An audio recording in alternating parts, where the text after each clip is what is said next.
Good afternoon, and thank you for joining me today. I have with me Julie Edge, the chairperson of the Isle of Man Post Office, who will update you on the Post Office's launch of an excellent set of stamps as well today. I would first like to update you on our latest COVID-19 statistics. The total number of tests undertaken stands at 2,854. The total number of concluded tests stands at 2,824. And the number of people awaiting results is 30, and there are 59 people awaiting tests. The total number of cases testing positive is 308. That means there have been no new cases since yesterday's update. The presumed recovered now stands at 247. The number of COVID-related deaths remains 18, with 13 of those in the community and 5 in hospital. As you can understand, I'm not able to answer any detailed questions on the testing regime and what the future testing requirements will look like. Any questions surround the figures or the testing need to be answered by the professionals within the health service who are dealing with this on a day-to-day basis and are in a far better position to answer your questions. However, on this note, I would like to personally say how proud I am to see as an island, we are clapping on Thursday evenings in support of our key health workers. Their total dedication in getting us, the island's residents, through this and supporting the most vulnerable at this time must make us all proud to live on the Isle of Man. A big thank you. On Friday, we saw the first of the closed sectors go back to work. Yes, there was some trepidation voiced via social media when this was announced. However, I want to highlight today how my department will both support and enforce the guidance for social distancing in the construction sector. The Isle of Man government has provided clear guidance on our website. Hopefully you can see the link on the screen. Go to covid19.gov.im and search guidance for construction sites. The guidance clearly sets out how to implement social distancing on site, how to minimise public contact, such as ensuring site gates are always closed and manned by personnel from the site, and every person attempting to enter the site is to be stopped and questioned to determine if site access can be determined. Guidance for the employees needs to be erected on-site notice boards along with relevant health and safety and public health information pertaining to COVID-19. This is a must-do, and I would ask that all site managers ensure that this has happened. Construction businesses must also follow the staff welfare provisions that are published on the COVID-19 website. This is for the safety of all employees on the site, and the guidance also describes what to do if an employee falls ill whilst on site. I would ask all the construction sector to read these guidelines, which are published on the Isle of Man Government's COVID website. As some of you will be aware, my department operates the DEFA Work Safe Helpline. The number is 686520 and should now be shown on the screen. The helpline is there for anyone within any business who wants advice or to seek reassurance that their company is correctly practicing social distancing. The helpline will provide guidance to the sector and its employees, and if need be, will send out officers from the Health and Safety Inspectorate to investigate any serious complaints. The number again is 686520. I know that you may have concerns that you have to return to work and in some cases feel you have been forced to return to work. If you have any questions or concerns regarding returning to work, the Manx Industrial Relations Service can help. Their number is 672942 and the number should be on the screen. This weekend we've seen some glorious weather. However, please think, do you need to go out? We have come so far to get to this stage, so please let us continue to play our part. As a government, we have said you can leave your house, but please only if it's essential. I know the amenity sites and bottle banks are beginning to open across the island and people are wanting to travel further and carry out more outside activities. But now is not the time to disregard the social distancing rules. Each of us behaving sensibly will save lives. It still remains very serious. Please remember, you cannot visit other people or have gatherings involving people from outside your household, even if you stay 2 meters apart. The fine sunny weather has tempted people to go outside more, which is to be expected, but the rules on social distancing remain the same.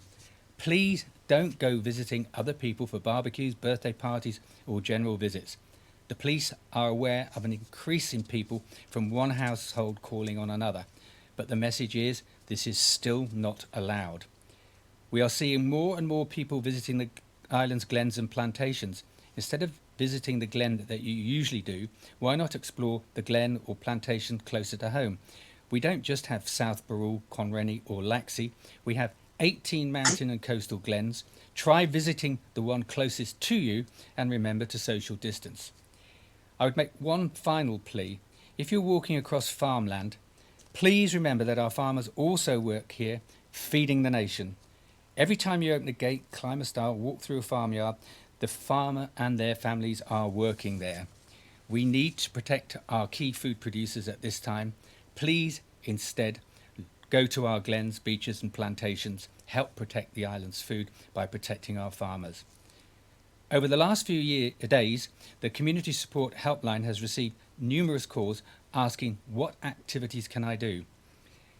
Only non-competitive sports and activities which are solitary or involve household members are allowed. For example, cycling on the road is okay, but not road racing or cycling in groups. Fishing has been raised a number of times. The Council of Ministers considered fishing as part of the whole question regarding sporting activities. At this point, it was not felt that it was the right moment to allow fishing, nor open sporting grounds and facilities. I know some have asked about kayaking and abseiling, climbing, etc. I ask you to think what happens if you get into trouble. It can take up to 30 people to get you out of an emergency situation. How do they social distance? Please don't be selfish by putting these people at risk because of your choice of exercise. Finally, on a lighter note, I know the retailers have seen a busy Friday and Saturday as many receive their paychecks. And again, I would like to thank these key workers for supporting local food producers and helping my department in their decision making. My thanks go to Andy, Neil, Ross, Kenny, Jana, Des and Chris, who are a few of our retailers keeping our island fed. I would now like to hand over to Julie Edge, Chair of the Isle of Man Post Office, who is going to tell us about a new set of stamps which capture the spirit of the Manx community in facing the challenges coronavirus has brought us. Over to you, Julie. Thank you, Minister. I'd also like to thank the Chief Minister for the opportunity to speak to you here this afternoon. As Chair of Isle of Man Post Office, I want to begin by saying how very proud we are of the entire Post Office team, whether it's our valued postmen, women, our counter staff, our back office staff. Each and every employee has worked so hard together with sub-postmasters to provide services to residents and businesses in our community throughout these unprecedented times. The situation has and continues to be rapidly evolving, and throughout this, the Post Office Board has remained focused on the health and well-being of employees and customers we serve, while continuing to provide the essential lifeline for those unable to leave their homes. While considerable experience in business continuity events has also come to the fore, with comprehensive measures quickly developed and introduced to prevent the risk of contagion, implemented and refined in collaboration with the Communication Workers Union. Just to give you an indication of some of the measures we've brought in to limit the risk to our customers and colleagues, we have divided up our headquarters into zones to limit employee interaction. We've staggered our start times. We've introduced the ability for a number of employees to work remotely, installed vinyl floor markings to assist with distancing, and we've provided PPE, hand sanitizer, gloves and wipes, and optional masks for our employees. As of 3 days ago, the number of COVID-related absences is also reduced. In simple terms, letter traffic volume is down on the same period last year, and we continue to work closely with the National Federation of Sub-Postmasters and individual postmasters to adapt to the changing situation. Moving on to some other news, and as Chair of Isle of Man Post Office, it gives me enormous pride that the countless acts of kindness, unity, care and positivity shown during this pandemic, including our very own frontline staff and all those working as key workers to keep us involved. The community really has excelled. Over the past 5 weeks or so, the vast majority of the island has shown the very best of Manx. They've been resilient, they've been determined, they've been courageous, and there has been a renewed sense of community with the attitude we will get through. The Carry Us Through collection of stamps highlights just that. The message that love, faith, care, compassion, work, community, words and science will carry us through these unprecedented times. They are the 8 themes on the respective stamps, and we wanted to send a positive message into every home in the Isle of Man and to our friends overseas to say how much we appreciate the people who are working tirelessly for us and to share the sense of strength and fortitude in our community. The key workers and volunteers who go above and beyond are so wide-ranging. Our NHS, the island's health and social care system are rightly recognised, but also let's not forget some of the others. Pharmacies, nursery staff, teachers, frontline postmen and women, customer services teams, our retail sector, our logistics companies, bringing all the supplies to the island. We wanted to focus on positivity and the human attributes that really matter. Not wealth or fame, but love, compassion and selflessness, all celebrated in this landmark set of stamps. What we are also saying is we are still living this story. And if it is one of hope and fortitude, care and compassion, share it with your friends and family. Write them a letter or write to the generation that will follow you. History is going to be made up of personal stories and times of great events, and we are all now part of that history. I do want to pay a personal thank you to the team at Post Office and certainly to our agency designer, Glazier Designs. The idea stemmed very quickly from a conversation between us and has been worked up. Normally, to produce a set of stamps, it takes approximately 6 weeks, but it shows you the work that the team have put in to bring this forward to represent everything that our island is doing. They're illustrated tributes and hopefully a set which will inspire not just the current crisis, but long into the recovery, and hopefully will raise the morale of everyone that receives them. A donation from the sale of stamps will also be made to the Manx Solidarity Fund. The stamps proudly display the 3 legs of man, its meaning, whichever way you throw us, we will stand. That motto summarises the Manx spirit and the determination of island people to fight on through this crisis. I'd like to sincerely thank everybody for carrying us through. The stamp will be on all the mail leaving the island and also available online. And if a postcard is purchased, if a stamp is purchased, the postcard will be sent through for free. So I would welcome everybody on the island to keep continuing playing their part in this extremely difficult time that we face together and do the right thing, carry us through, and ultimately the restrictions will continue to ease. Thank you, Minister. Thank you for that, Julie. Now we come to questions. We have 3 journalists with us today. And first up is Leanne Cook from 3FM. Good afternoon, Minister. My first question is actually for Julie Edge, please.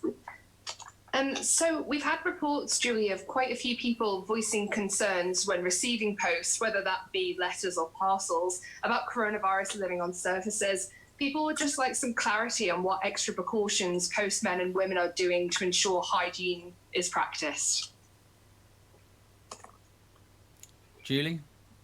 Thanks, Leanne. Obviously, we're in contact with our main suppliers and distributors. The postal industry is a large industry.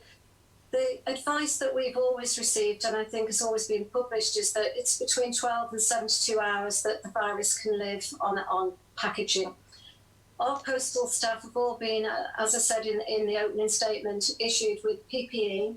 And the one thing that we have been focusing on is to make sure the people of the island do not approach our postal workers, that they leave them to do the job. They are all doing a sterling job during these times, and we have seen slight increase in some of our parcel business. So they are issued with PPE, and it's a choice as to whether they wear a mask. Okay, thank you very much. And my second question is for Mr. Boot, please. I was going to ask about fishing, but I know that you've mentioned that previously. We've had quite a few queries. People are asking when they'll be allowed to use their private boats. Where do restrictions on that currently stand? At the moment, you can maintain your boat, visit your boat, sit on it, have a gin party with your family members if you want, but you aren't allowed to set sail, as it were. We are looking at that because obviously it is a solitary activity, whether you're in the harbour or out at sea. But I can't make any promises, but it is under review. Okay, thank you. And next up, Paul Moulton. More fishing for you, Minister. Obviously, people that fish are still kind of concerned because obviously they can self-isolate, they believe. You say there can't be any DEFA fishing, but the Chief Constable put a tweet out last night saying that sea fishing was okay. So obviously people paid £200 for their licences, which started from the 1st of April for DEFA licences. Is there any sign of that being changed? I mean, you brought it up. I mean, you know, clearly people want to know what they're going to do. Do they get a refund or do they wait for that? Well, we have reviewed this at Council of Ministers, and we felt, along with a number of sports, it was probably better to wait a little bit longer and see how matters evolve as a result of easing the situation. Fishing, reservoir fishing, is a fairly solitary activity, and I think at the moment it is fair when fishermen see people using the reservoirs for exercise, and one-way systems instigated that fishing perhaps should be allowed. So I'm hoping that in the near future there will be an easing of restrictions on fishing. When it comes to sea fishing, I defer to the Chief Constable on that, but we had at the Council of Ministers decided that all fishing should remain a no-go area. In connection with the cost of licences, we are very aware that people are not able to fish at the moment, and we're looking at ways of either pro-ratering it or extending the licence validity when things start again. So we'll sort it out one way or another. Thank you. And for Julie Edge, the idea that you can get the postman to pick up letters, I think it's being very well received for a few people, but has it been taken up by many, and have other jurisdictions also taken from your example of having a postman being able to pick up a letter and post it on the person's behalf? Thanks, Paul. Yes, obviously it was an initiative that we thought, you know, a number of people have expressed concern that there are a lot of vulnerable people and they can't get it out. Our postal staff did used to do this for some of the people that they're aware of. With regards to people, well, I suppose as chair of Isle of Man Post Office, I would just like to emphasise really that it's a service we've put in to help those vulnerable, and as long as it's a letter on the doorstep with a stamp on, the postal workers will collect it. With regards to other jurisdictions, Paul, I'm not aware of that, so hopefully that's another first for the island. And can I just add, will you continue this service after this is over, or is it just for the duration? It has just been implemented for the duration. Obviously, you know, we have to discuss this with our workforce, but obviously the business is transforming and adapting all the time, so any new initiatives are always looked into fully, and you know, if the right decisions will be made. Okay, thank you, Julie. Next up, Sian Cooper from Manx Radio.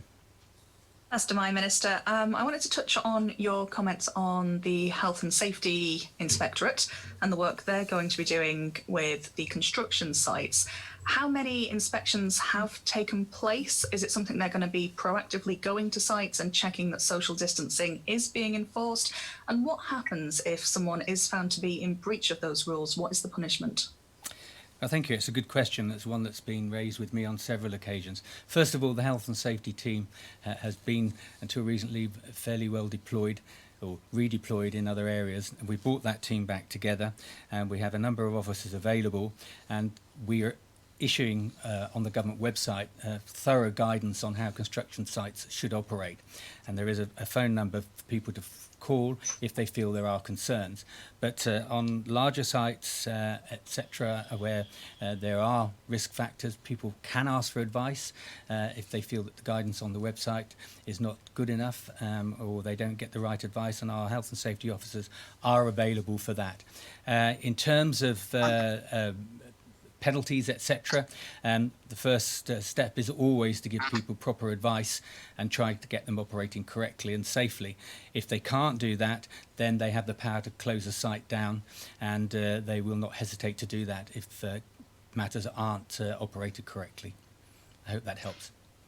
Thank you, yes. And I wanted to touch on wildfires as well, if I could. That's something we've seen a few this week popping up. I spoke to one of your officers during the week about this, and we went over all the fire safety aspects, and the following day there was another big fire. Is there a point where you have to step in and say, controlled burns, they're getting out of control, everywhere's too dry, we can't allow this, it's taking too much from the emergency services? Well, we have issued guidance on bonfires, and our recommendation is that you don't have bonfires at the moment. The wildfires we've had, I don't think have been caused by people lighting bonfires or farmers. They seem to be random, and sadly there was one behind on the mountain behind my house that burnt about 4 acres, and my officers were up there overnight with the fire brigade trying to contain the situation. I'm not sure what's causing these fires, and the fire brigade can probably offer better advice in that respect. But I would caution anyone not to have any form of fire outside of their house curtilage, and certainly not in any of our glens or on our mountain areas. And in fact, that we've issued guidance and told people not to do that. So please do the right thing, because it takes resource from elsewhere, which is valuable and may be needed somewhere else. And just to pick up a little there, if this was to continue to be a problem, you touch on glens and mountain areas, would you be prepared to introduce closures if necessary? Well, if it gets to be a real problem, and it is getting very dry, as we all know, we would have to consider what measures were necessary. I hope it doesn't come to that, because that would be a restriction that we wouldn't want to impose on people at this particular time when there are limited activities that they can undertake. But yes, it's always a possibility. Thank you. Another question, or Paul, you were indicating, did you want to ask another question? No, I think we're there today. But obviously, do you think these weekend press conferences are still, getting interest? Do you think you're going to keep going 7 days a week with these? I think at the moment the decision is that we will keep rolling them on, but there will reach a point, obviously, like we now issue the statistics on a daily basis rather than twice a day, when they will hopefully not be necessary, Paul. I mean, we are making progress. Fingers crossed that this continues to be the case, and that's not just happened by fluke. It's happened because we've all played our part in social distancing and making sure that we follow the rules. And as long as we keep doing that, I think things will improve, and at some stage there will not be a need for a daily briefing. And I should say, many thousands of people are actually still watching and listening to this, so there's obviously a demand there.